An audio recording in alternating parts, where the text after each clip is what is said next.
નમસ્કાર મિત્રો, અમારા નવા વિડીયોમાં આપ સૌનું હાર્દિક સ્વાગત છે। તો આજે આપણે વાત કરીએ સુરતમાં પરણીને આવેલ દીકરી સાથે સાસરીએ બનેલ ઘટના। શર્વિલ, ઉઠી જાઓ, જુઓ સવારના 7:30 થઈ ગયા, પછી તમારે હોસ્પિટલ જવાનું મોડું થશે। રસોડામાં રસોઈ બનાવતા બનાવતા નિર્મિકાએ બૂમ મારીને બેડરૂમમાં સૂઈ રહેલા પોતાના પતિને ઉઠાડતા કહ્યું। શર્વિલ પણ હોશિયાર હતો, આમ બૂમથી થોડો ઉઠી જવાનો હતો। એ જાણતો હતો કે પોતે નહીં ઉઠે તો નિર્મિકા નજીક આવી ને પોતાની બંગડીઓની ખનકથી ઉઠાવવા બેડરૂમમાં આવશે। હવે જલ્દી તૈયાર થાઓ, તમારે હોસ્પિટલ જવાનું મોડું થશે।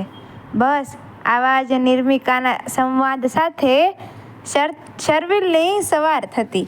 શર્વિલ ખુશ હતો। બસ હજુ થોડા દિવસો પહેલા શર્વિલના નિર્મિકા સાથે લગ્ન થયા હતા। નિર્મિકા પણ થોડા જ દિવસોમાં શર્વિલની પૂરક બની ગઈ હતી।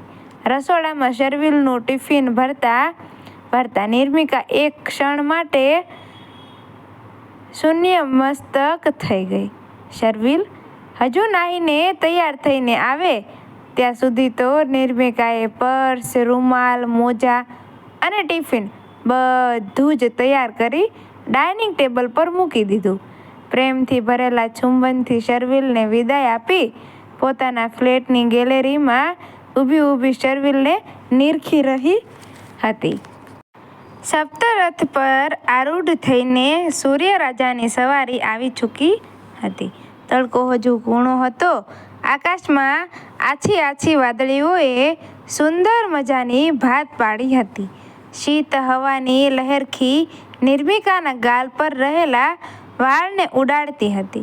નીચે રોડ પર રિક્ષા, સ્કૂટર, બસ, કાર અને રાહદારીઓ રઘવાયા થઈને દોડી રહ્યા હતા। આમેય સુરત શહેર વ્યસ્ત શહેરોમાંનું એક શહેર હતું। ત્યાં જ નિર્મિકાની નજર દૂર એક આશરે 3 વર્ષની નાની બાળકી પર પડી। એ અંદર સુંદર મજાની ઢીંગલી પોતાના પપ્પાની આંગળી ઝાલીને ધીમે ધીમે ડગ માંડી રહી હતી।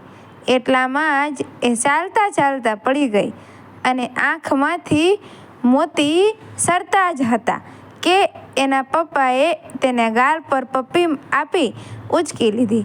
નિર્મિકાને એના પપ્પાની યાદ આવી ગઈ અને એની આંખો પર બાજેલા મોતીઓએ એનો પુરાવો આપી દીધો। એવું નહોતું કે સાસરે કોઈ વાતની ખોટ હતી। એથી વિરુદ્ધ સુરત શહેરની પ્રતિષ્ઠિત કોર્પોરેટ હોસ્પિટલમાં ફરજ બજાવતા ડૉક્ટર શર્વિલની અનહદ પ્રેમ વર્ષામાં એ ભીંજાઈ રહી હતી। પણ ચિંતા પપ્પા થતી હતી। પપ્પા હવે એકલા હતા। નિર્મિકા આજે કદાચ એક મેડિકલ એસોસિએશન મીટિંગ અંતર્ગત અમદાવાદ જવાનું થશે। રિસેસ ટાઈમમાં પપ્પાને મળી આવીશ અને એમની તબિયત પણ પૂછતો આવીશ। તને સાથે જ લઈ જાત, પણ બધા મિત્રો જોડે એમની જ કારમાં જવાનું છે। શર્વિલે સોફા પર મોજા પહેરતા ટિફિન પેક કરી રહેલી નિર્મિકાને સાદ પાડીને કહ્યું। શર્વિલ આજે પપ્પાને મળવા જશે એ વાતથી જ નિર્મિકાની આંખોમાં ચમક આવી ગઈ। પપ્પાને ત્યાં જવાના છો? જજો જ ટાઈમ લઈને અને ઊભા રહો, આ ગાજરનો હલવો બનાવ્યો છે એ પેક કરી આપું છું, પપ્પાને બહુ ભાવે છે। નિર્મિકાની આંખોમાં ખુશી નીતરતી હતી। શર્વિલે નોંધ્યું હતું કે જ્યારે નિર્મિકા ટિફિન પેક કરીને આપતી હતી ત્યારે એની આંખો જાણે કશુંક કહેવા માંગતી હોય એવો ભાસ થતો હતો। પણ એ આંખોને નિર્મિકા એક એવા આવરણામાં ગૂંથી લેતી કે શર્વિલ એની આંખો કળી શકતો નહોતો। પરંતુ આજે નિર્મિકાની આંખોમાં એવું કોઈ જ ગૂઢ આવરણ નહોતું। ખૂબ જ ખુશ હતી। એનો હાથમાં લઈને બોલ્યો, હા ડિયર, હું શ્યોર પપ્પાને મળીને જ આવીશ અને એમની પરીની ખૂબ યાદ આપીશ। એ પણ કહીશ કે પપ્પા, તમે તમારી પરીની બિલકુલ ચિંતા ન કરશો। એ તેના સાસરે પણ પરી બનીને જ રહેશે. જ્યારે નિર્મિકા શર્વિલ માટે ટિફિન પેક કરતી ત્યારે પપ્પાની યાદ આવી જતી અને એ શૂન્ય મસ્તક થઈ જતી. પોતે 12 વર્ષની હતી ત્યારથી જ પપ્પા માટે એ જ રસોઈ બનાવતી. પણ હવે પપ્પા પાસે કોઈ નહોતું. મમ્મીની અચાનક વિદાય પછી નિર્મિકાએ ઘરની સઘળી જવાબદારી સંભાળી લીધી હતી. પપ્પાએ પણ પોતાની એકની એક લાડકવાઈને પ્રેમથી ઉછેરી હતી. પણ હવે બેટા, પરી મારા ચશ્મા ક્યાંક મુકાઈ ગયા છે, જરા શોધીને આપને. હાથમાં છાપું લઈ બહાર હિંચકા પર બેસતા નટવર કાકાએ ઘર તરફ બૂમ મારી ને કહ્યું. જ્યારે કોઈ પ્રતિસાદ ન આવ્યો ત્યારે નટવર કાકાને યાદ આવ્યું કે પરી તો હવે પોતાના સાસરે હતી. રિટાયર્ડ જીવન જીવતા નટવર કાકાના હૃદયમાં દીકરીને સારું ઘર મળ્યાનો સંતોષ હતો. એ પરીના રૂમમાં જતા પરીની હોવાનો અનુભવ કરતા. એના કપડાં, સ્કૂલ અને કોલેજની ચોપડીઓ, એની બેગ બધું જ જેમનું તેમ સચવાયેલું હતું, જેવું એ મૂકીને ગઈ હતી. એના રૂમમાંથી એની કોઈ પણ વસ્તુ આગી પાછી ન થાય એનું એ ખાસ ધ્યાન રાખતા.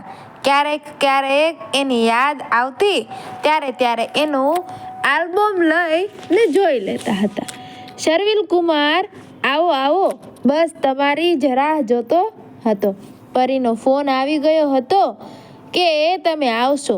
નટવર કાકાના ચહેરા પર આકાર લેતી ખુશીઓની રેખાઓ શર્વિલને સ્પષ્ટ દેખાઈ રહી હતી. શર્વિલે પણ સ્મિત આપી અને ઘરમાં પ્રવેશ કર્યો. આવી જ રીતે, હા પપ્પા, પરીને પ્રોમિસ જો આપ્યું હતું કે હું પપ્પાને મળવા જઈશ. અને હા પપ્પા, લો આ પરીએ તમારા માટે ગાજરનો હલવો મોકલ્યો છે. પરી બેટા, એ મોકલ્યો છે. મારી પરી મજામાં તો છે ને? નટવર કાકા હાથમાં ગાજરના હલવાનો ડબ્બો પકડતા જાણે પરીની આંગળી ઝાલી હોય એવો અનુભવ કરતા હતા. હા પપ્પા, પરી એકદમ મજામાં છે. હવે ઉત્તરાયણ પર અમે બંને સાથે આવશું, શર્વિલ જરા હળવાશથી કહ્યું. શર્વિલ કુમાર, તમે બેસો, હું તમારા માટે ચા બનાવી લાવું છું. હું બનાવીને જ રાખત, પણ પછી ચા ઠંડી થઈ જાત તો મજા ના આવત. હર્ષપૂર્વક નટવર કાકાએ કહ્યું. અરે પપ્પા, કોઈ તકલીફ ના ઉઠાવશો. અરે હોતું હશે શર્વિલ કુમાર, તમે લગ્ન પછી આમ પહેલી વાર સાસરે આવ્યા છો અને મારે પણ ચા પીવાની બાકી જ છે. આપણે બંને સાથે ચા લઈશું. બસ. સંવાદ પૂરો થયો ના થયો નટવર કાકા એટલામાં તો રસોડામાં પહોંચી પણ ગયા. શર્વિલ બેઠક રૂમમાં સોફા પર બેઠા નિર્મિકાના પપ્પા સાથેના નાનપણના ફોટાઓના નિરખી રહ્યો હતો. એટલામાં એની નજર ટીપોય નીચે પડેલી એક ચિઠ્ઠી પર પડી. કુતૂહલતાપૂર્વક એને ચિઠ્ઠી જોઈ તો એ પામી ગયો કે અક્ષરો નિર્મિકાના હતા અને એ ચિઠ્ઠી નિર્મિકાએ લગ્નના દિવસે એના પપ્પાને ઉદ્દેશીને લખી હતી. જિજ્ઞાસાપૂર્વક શર્વિલ વાંચી રહ્યો હતો. પપ્પા, આવતીકાલથી હું આ ઘરમાં નહીં રહું.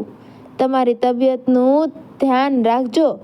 બીપી અને ડાયાબિટીસ બંનેની દવાઓ સમયસર લેજો. બધી જ દવાઓ ટીવી નીચેના કબાટમાં મૂકી છે. બધી દવાઓ પર કઈ દવા ક્યારે લેવાની છે એ મેં લખી દીધું છે. કબાટના ઉપરના ખાનામાં તમારા બધા જ ધોયેલા શર્ટ અને પેન્ટ ઇસ્ત્રી કરીને મૂકેલા છે. અને હા, તમારા ચશ્મા ન મળે તો પહેલાં ટીપોયની નીચે સાપા પર જુઓ, પછી સોફાની ઉપરની આખી ધાર ચેક કરો અને છેલ્લે આપણા ઘરની બહારની બાલ્કની પર જોજો. ધાબાની ટાંકીનો કોક ધાબા પર નહીં, નીચે રસોડાના બારણા પાછળ છે. ટાંકી છલકાઈને ઉભરાઈ જાય તો ઉપર ડોટ ન મૂકતા. દાઢી કરવાની ટ્યુબ હંમેશા તમારા શેવિંગ કરવાના પાઉચમાં જ મૂકજો. ટૂથબ્રશ અને ટૂથપેસ્ટ મૂકીએ છીએ એ પ્લાસ્ટિકના નાના બાસ્કેટમાં નહીં. મારો નંબર તમારા મોબાઈલમાં પરીના નામે સેવ કર્યો છે, એટલે નિર્મિકાના નામે શોધતા નહીં. અને તોય મારો નંબર મેં રસોડામાં લગાવેલા કેલેન્ડર પર મોટા અક્ષરે લખ્યો છે. તમારી અને મમ્મીની યાદ આવશે એટલે તમારી જાણ બહાર હું આપના લગ્નનું આલ્બમ લઈ જાઉં છું. અને હા પપ્પા, કાલથી રસોડામાં રસોઈ બનાવવા હું નહીં હોઉં. તમને જે આવડે એ થોડું થોડું બનાવી લેજો. રસોડાના મસાલિયામાં મેં અજમાની ડબ્બીમાં અજમો અને જીરાની ડબ્બી જીરું લખેલી છરખબડી મૂકી છે. એવું જ મીઠાની અને સોડાની બરણીઓમાં પણ કર્યું છે. મારી આંખોમાં સમાય એટલી બધી જ યાદો અને પપ્પા તમારા સાથે વિતાવેલી એક એક પળ ને અને નાનપણમાં તમારા ગાલ પર મેં વહાલપૂર્વક આપેલી એક એક પપ્પાની યાદોને મનમાં ભરીને લઈ જાઉં છું. તમારી યાદ આવશે પપ્પા. લવ યુ પપ્પા. તમારી લાડલી પર શર્વિલ ચિઠ્ઠી પૂરી કરતા જ લાગણીશીલ બની ગયો. દરરોજ ટિફિન આપતી વખતે નિર્મિકાની આંખોમાં રહેલા ગૂઢ આવરણ પાછળ પોતાના પપ્પાની ચિંતાને રાખે આજે શર્વિલે કળી લીધી હતી. ડોરબેલ વાગતા જ નિર્મિકાએ દરવાજો ખોલ્યો અને ખોલતા જ શર્વિલે ને જોઈને ખુશ થતા કહ્યું, પપ્પાને મળવા. શર્વિલ એ મજામાં તો છે ને? હજુ શર્વિલ કંઈ જવાબ આપે એ પહેલાં એના હાથમાં રહેલી બેગને જોતા જ નિર્મિકાએ આશ્ચર્યપૂર્વક ફરી પાછો સવાલોની ઝડી વરસાવી. આ બેગ કોની છે? કોઈ મહેમાન આવ્યું આપણા ઘરે? શર્વિલે બેગ નીચે મૂકી નિર્મિકાના ગાલ પર પ્રેમપૂર્વક હાથ ફેરવી જવાબ આપ્યો, માફ કરજે, તારી આંખોને કરતા સહેજ મોડું થશે. પગલી, પ્રેમ કરું છું તને. એકવાર પણ કહ્યું હોત જો કોણ આવ્યું આપણા ઘરે. હવે એ મહેમાન બનીને નહીં પણ સદાય આપણા સાથે જ રહેશે. નિર્મિકાએ જોયું તો એના પપ્પા સીડીઓ ચડીને આવી રહ્યા હતા. નિર્મિકા શર્વિલને ભેટી પડી. કોઈ સંવાદ ના કરી શકી, પણ આંખોમાં આવેલા આંસુઓ સઘળું વ્યક્ત કરતા હતા. પપ્પાને આવતા જ નિર્મિકા ભેટી પડી. શર્વિલ, વિયોગ બાદ આજે રસાયેલા પિતા પુત્રીના મિલાપના સુખદ સંયોગને લાગણીશીલ બની નિરખી રહ્યો હતો. મિત્રો, વિડીયો ગમ્યો હોય તો વિડીયોને લાઈક કરજો, શેર કરજો અને અમારા આવા નવા વિડીયો જોવા માટે અમારી ચેનલને સબસ્ક્રાઈબ કરી દેજો. ધન્યવાદ.